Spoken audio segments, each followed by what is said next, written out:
Hi, let us look into the design of the flange coupling, protective and rigid type. This is the picture of Miss Alfonso Lona Colencheri. Let us look into the question. Design the flange coupling, protective rigid type, to connect the output shaft of an electric motor to the input shaft of a compressor. The motor delivers a power of 20 kW at 960 rpm. The starting torque of motor is 15% higher of rated torque. In this picture, one can observe the motor. We have the coupling here and the compressor. So this is the compressor system picture. Let us look into the flow of power through the components. We have the motor rotor here. To the motor rotor, we have the shaft, motor shaft. From there, the power is transmitted to the coupling. From the coupling, it is going to the crankshaft of the compressor. A fan is connected to the motor to the extreme side. So this is how the flow of power takes place, and in this case we need to design the coupling. So the power given here is 20 into 10 raised to 3 watt and the speed is 960 rpm. For other design videos, refer to the link provided in the description of this video. In this layout, one can observe that the motor is connected to the compressor using the coupling, and here we have an external fan that is connected to the motor. The first thing that will come into our mind is the difference between protective and unprotective coupling. We can see that with respect to a protective coupling, we have a flange and the flange has some projection. Whereas in unprotective coupling, the flange here has no projection here. The idea is very simple. We know the phenomena of unscrewing of the nut and bolt. While in motion, the unscrewing phenomena takes place and the bolt and the nut can unscrew itself and which may lead to accident. To avoid this accident, this particular projection on the flange is provided. It works like a guard. Hence, this is the difference between protective and unprotective flange coupling. The main difference between the rigid coupling and the flexible coupling is that the rigid coupling requires precise alignment of the shaft, whereas flexible coupling can tolerate 0.5 degree of angular misalignment and 5 mm of actual displacement between the shafts. So this is the main difference between the rigid coupling and flexible coupling. Let us try to understand the different types of flange coupling. Flange coupling can be divided into rigid coupling and flexible coupling. Now the flexible coupling can be a bushpin type coupling. In rigid coupling we have unprotective type and protective type. Similarly, in flexible coupling there is unprotective type and protective type. So we have understood the concept of unprotective and protective coupling. We'll have a look at it, how it looks. So this is how it looks like. So we have rigid coupling here which is protective type and rigid coupling here which is unprotective type. We know the difference now. We have flexible coupling which is protective type and we have flexible coupling which is unprotective type. So these are the differences between them. In this figure we observe the front view and the rear view of the flange coupling.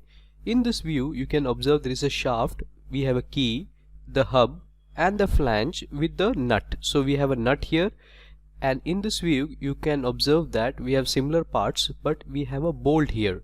So you can say this is the front view and this is the rear view of the flange coupling. In this figure we can observe that there is the exploded view of the flange coupling, and one can observe the different parts here, and you can see here a spigot is present. Similarly in the figure down there, so here for example we have a recess. So we know this is a rigid coupling, so the spigot mates with the recess. Note, during the assembly the spigot fits into the recess and the two flanges are located precisely with respect to each other. This ensures the alignment of the axis of the two shafts. So we can see the spigot here and the recess here, so they mate with each other. Let us name the parts. We have here shaft driver, and with the shaft driver we have key connected. The key is connected to the hub and the hub is connected to the flange. The driver flange is connected to the driven flange with the help of nut and bolt. So we have the nut and bolt here. Again we have the hub, we have the key placed and we have the driven shaft. So in this manner the power is transmitted from the driver shaft to the driven shaft with the help of the flanges. Let us look into the different nomenclatures in the figure. Small d is the diameter of the shaft. Small d2 is the diameter of the recess here. Capital D is the diameter of the hub. D1 is the pitch circle diameter of the bolts. D2 is the outermost diameter of the flanges. Now we have here D1, which is the diameter of the bolt, T1, which is the thickness of the web, TP is the protective thickness, and TF is the flange thickness. These are the important nomenclatures in the figure. One can see few more nomenclatures here and understand them. Now this is the quarter section view of the flange coupling. One can see here the shaft, the key, the location of the key, the hub. One can observe the protective thickness here, and there is a hole for the bolt. The hole is present in the driver flange and the driven flange, and so is the shaft of the driven flange. So this is the 3D view. It gives a better idea. Let us look into the tree diagram of the flange coupling. First we will design the shaft with torsional shear, then we will design the hub with torsional shear, then we design the flange with circumferential shear, then we will design the bolt with direct shear, then we design the key with crushing and direct shear and some accessories. In the question it is given as starting torque is equal to 1.5 times rated torque. This can be also written as T maximum. Maximum torque is equal to 1.5 times minimum torque. It can be also written as T overall is equal to 1.5 times the mean torque. These are the ways in which the starting torque and rated torque relationship can be written. Let us take the material for the shaft as C45. Assume the factor of safety as 5. The SYT for the C45 is 360 Newton per mm square, which can be taken from PSG 1.9. The design tau can be found out as 36 Newton per mm square. The keys and bolts are having the same material. Let the material be C30. Let us assume the factor of safety to be 5. For C30, SYT is 300 Newton per mm square according to PSG 1.9. The design crushing stress then can be calculated as 72 Newton per mm square. The design tau can be calculated as 30 Newton per mm square. Let us assume the material for the flange as FG350. Let us assume the factor of safety as 5.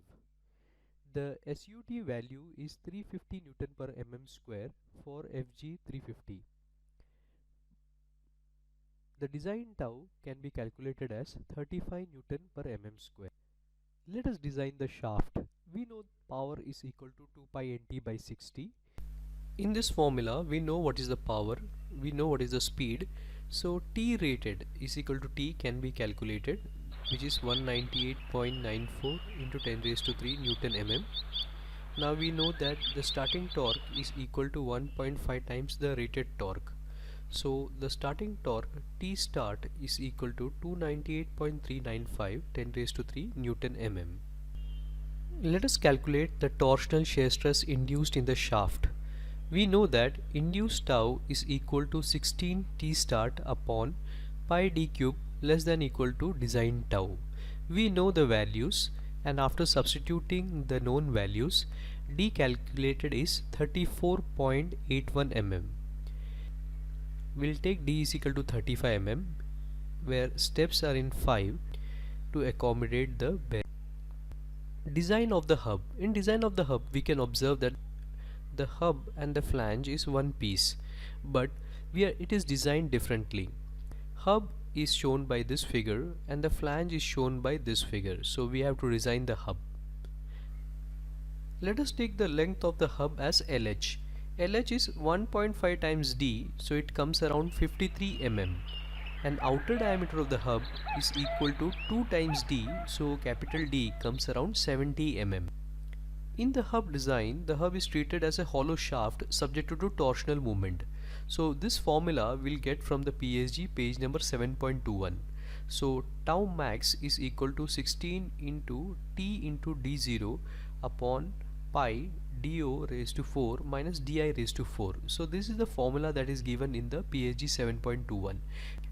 We will modify this formula according to the terminology used in this particular problem, where do is capital D and di is small d. The torsional shear stress induced in the hub, we know the formula. After substituting the known values, that induced tau is calculated as 4.72 Newton per mm square, which is quite lesser than the design tau, that is 35 Newton per mm square. Hence the hub is safe. Design of the flange. Thickness of the flange TF is equal to 0.5 times D, which comes around 18 mm. Protective thickness of the flange TP is also taken as 0.5 times D, so it comes around 18 mm. Thickness of the web T1 is taken as 0.25 D, so T1 value comes around 8.75 mm. Outer diameter of the flange D2 is taken as 4D plus 2T1. So we have the final D2 value as 149 mm.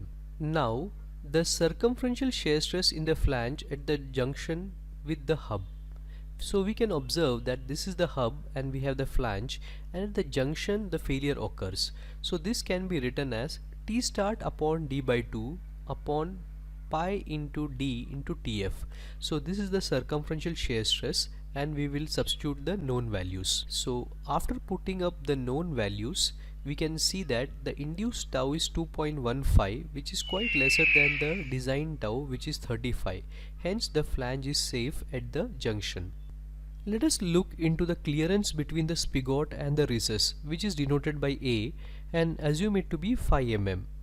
The projection of the spigot, which is represented by B, is also assumed 5 mm.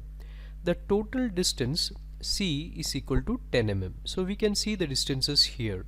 Now the recess diameter of the flange is taken as 1.5 times the diameter, which comes around 52.5.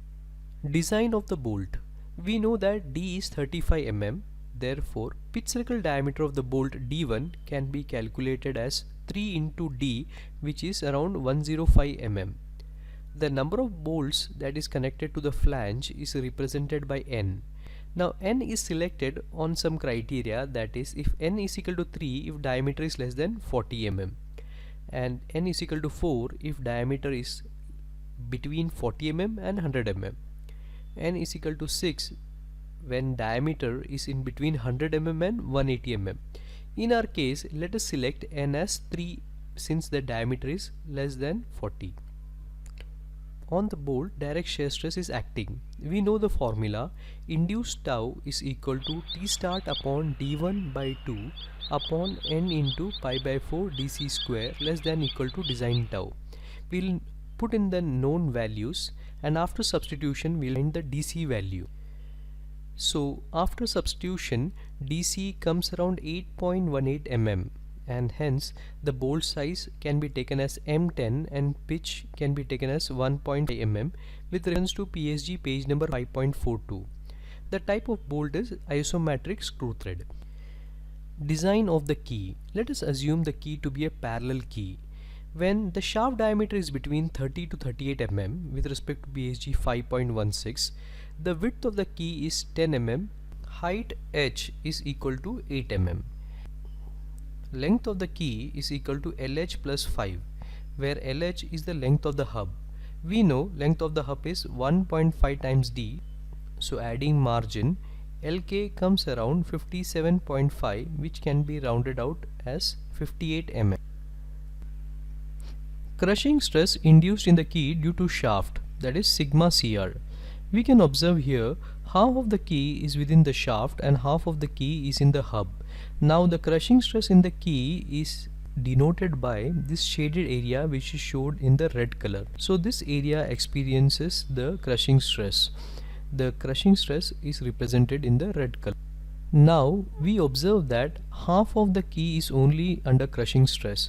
So that length is given by h by 2 and the length of the key is LK. So the induced crushing stress is equal to T start upon D by 2 upon H by 2 into Lk. After simplification we get this formula. So one can observe here the shaded area is the crushing area. After substituting the known values into the equation, the Lk value can be found out. The Lk is around 59.2, which comes around 60 mm. Let us look into the direct shear stress induced in the key due to shaft. One can observe that we have the shaft and the key, and due to the stress of the shaft and the hub, the key gets sheared off and the sheared area is shown in the red color. So we can see the sheared area is B multiplied by Lk. The shaded area is the shearing area. So now we can write induced tau is equal to T start upon D by 2 upon B into Lk, which is less than equal to design tau. After substitution we can find out the value of Lk. So after substitution we can see that Lk comes around 57 mm. We have Lk values from equation 1, equation 2 and equation 3. So out of these three equations we see that Lk is equal to 60 is the highest value. So the final value of Lk we take it as 60 mm. Hence we conclude the design here.